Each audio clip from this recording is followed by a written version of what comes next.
நான் லக்ஷ்மி. இது குழந்தைகளுக்கான பெட் டைம் ஸ்டோரி. கதையோட பெயர் மரம். ஒரு கிராமத்துல ரொம்ப பழமையான ஒரு பெரிய மரம் இருந்தது.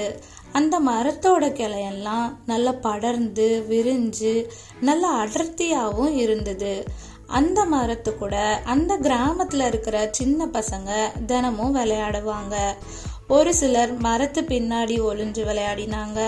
ஒரு சிலர் அந்த கிளையில ஊஞ்சல் கட்டி விளையாடினாங்க.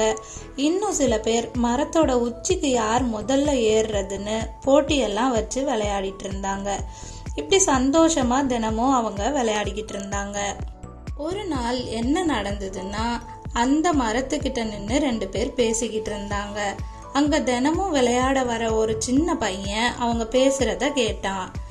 இங்க பாரு, இந்த மரம் தான் ரொம்ப பழைய மரம். இதை வெட்டிடலாம், மார்க்கெட்ல நல்ல விலைக்கு போகும், வியாபாரமும் நமக்கு நல்லா நடக்கும் இப்படின்னு பேசிட்டு இருந்தாங்க. அடுத்த நாளும் ஆச்சு. மரத்தை வெட்ட அந்த வியாபாரியும் வந்தாரு. அந்த சின்ன பையனும் அங்க வந்தான். வியாபாரி மரத்தை வெட்ட போகும்போது அந்த சின்ன பையன் ஓடி வந்து வியாபாரி கிட்ட, ஐயா, தயவு செஞ்சு மரத்தை வெட்டாதீங்க. இந்த மரம் எங்கள் நண்பன். தினமும் நாங்க இந்த மரத்தோட விளையாடும் போது எங்களை மறந்து ரொம்ப சந்தோஷமா விளையாடுவோம். பெரியவங்களுக்கு களைப்பார, நல்ல நிழலாவும் இருக்கு, சுத்தமான காற்றும் தருது, இந்த கிராமத்துக்கு நல்ல பசுமையையும் கொடுக்குது. மரம் நம்மளோட பேசும் நண்பன் போல அப்படின்னு சொல்லிக்கிட்டே ஓடி போய் அந்த மரத்தை கட்டி பிடிச்சுக்கிட்டான் அந்த பையன். அதை பார்த்த வியாபாரியோட மனசும் மாறிடுச்சு.